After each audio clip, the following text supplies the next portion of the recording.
संपूर्ण जगत के रूप में लीलायमान प्रभु को मेरा सभक्ति नमस्कार।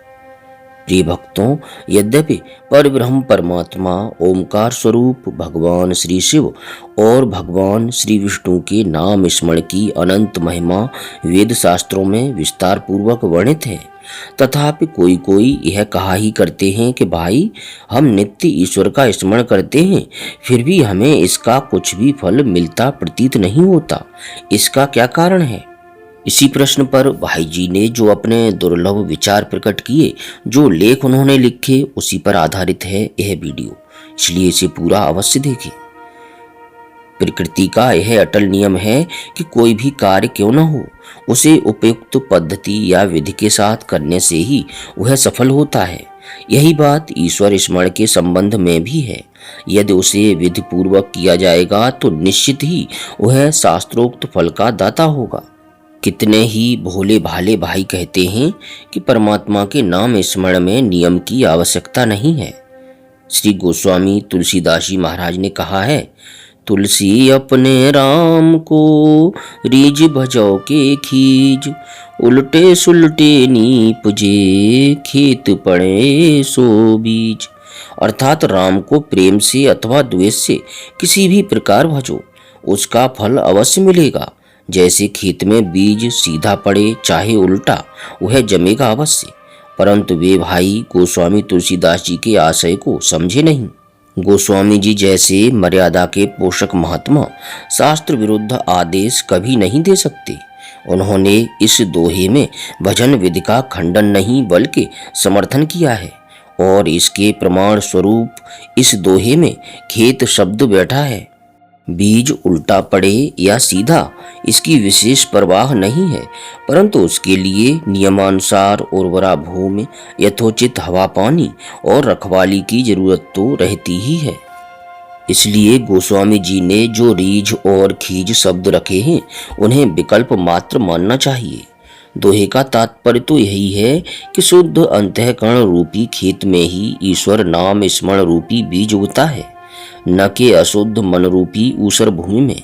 और साथ साथ खेत शब्द से संकेत कर दिया है कि ईश्वर प्रेम रूपी जल सींचते रहने से ईश्वर के नाम के 10 अपराध रूपी, जिनका वर्णन हम आगे करेंगे, घास फूस को हटा देने से, शास्त्र विरुद्ध मन कल्पित मतवाद रूपी कीड़ों, पशुपक्षी और तुषार से उसे बचाते रहने से, सच्चे संतों के सत्संग रूपी प्रचंड सूर्य के ब्रह्म विचार या तत्व विचार रूपी ताप के निरंतर लगते रहने से, और मन रूपी चंद्रमा की उत्साह अर्थात लगन रूपी अमृत वर्षा आदि संपूर्ण साधन रूप विधि से ही भजन रूपी बीज परमात्म साक्षात्कार रूपी धान्य उत्पन्न करने में हेतु होता है। इसमें शास्त्र विधि का निषेध कहाँ है? अवश्य ही यह बात जानने की है कि ईश्वर स्मरण अर्थात भजन करने की शास्त्रोक्त विधि क्या है। प्रिय साधकों, शास्त्र का वचन है, सन्निंदासत्य नाम वैभव कथा श्री शेष योर्भेदधि रश्रद्धा श्रुति शास्त्र दैशिक ग्राम नाम्यर्थवाद ब्रह्म नामास्तीत निषिद्ध वृत्ति विहित त्यागो हि धर्मांतरहि साम्यम नाम्न जपे शिवस्य च हरेर नाम अपराधा दश।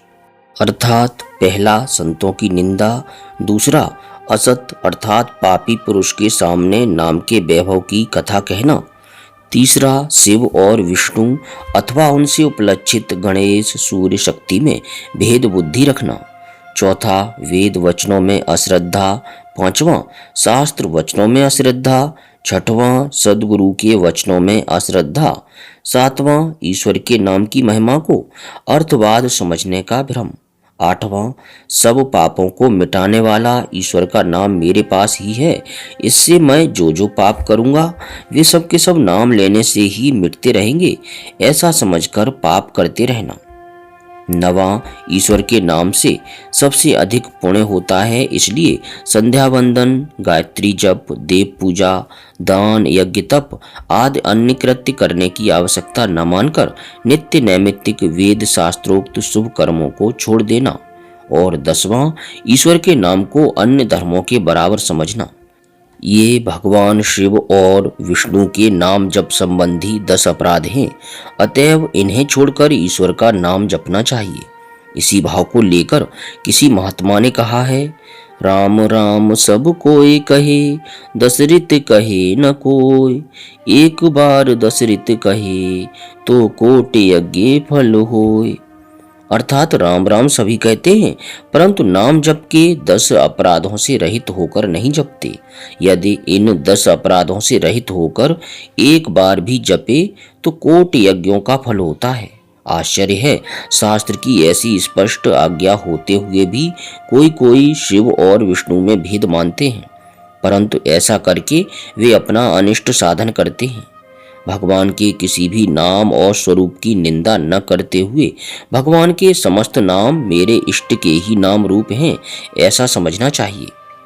प्यारे भक्तों, पूर्व में बताए हुए 10 अपराधों से बचते हुए शुद्ध और स्थिर चित्त से उत्साह और प्रेम के साथ प्रतिदिन यथाशक्ति नित्य नैमित्तिक शुभ कर्मों को करते हुए प्रातः सायं संध्याओं में तथा यथासंभव मध्याह्न और मध्य रात्रि के समय एकांत में बैठकर नित्य प्रति कम से कम एक लक्ष्य ईश्वर के नाम शांतिपूर्वक दीर्घ काल तक जपने चाहिए।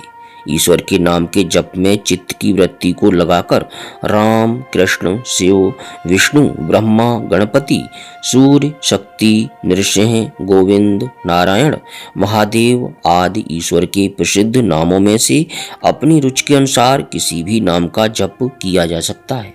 एक लक्ष्य से तात्पर्य 1 लाख से है। भगवान नाम की अमोघ शक्ति है, उसके द्वारा बहुत ही शीघ्र मनुष्य कल्याण को प्राप्त कर सकता है।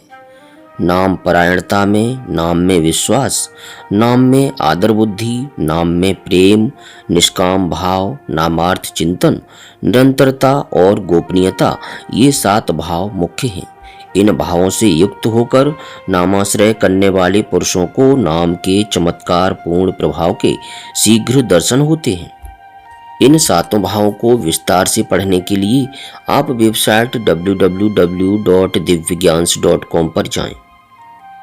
प्रिय भक्तों, इसका यह अर्थ नहीं है कि जो इन भावों से नाम जप न कर सकते हो वे नाम जप ही न करें। किसी भी भाव से नाम जप करना उत्तम है। कामना से, क्रोध से, भय से, लोभ से, हंसी से और सबको सुना सुनाकर भी यदि नाम जप किया जाए तो वह भी न करने की अपेक्षा बहुत उत्तम है। उससे भी पापों का नाश होकर अंत में नाम निष्ठा लाभ तथा भगवत प्राप्ति हो जाती है। भाय को भाय अनख आलसहूं, नाम जपत मंगल दिश दसहूं। कुछ भी न हो तो जीव से लगातार नाम की रट लगती रहनी चाहिए, कल्याण अवश्य होगा। किसी प्रकार की त्रुटि के लिए क्षमा चाहते हुए विनती है कि अपने हृदय मंदिर में अपने इष्ट स्वरूप का स्मरण करते हुए प्रेम से बोलिए, हरे कृष्ण कृष्ण कृष्ण हरे हरे, हरे राम राम राम हरे हरे।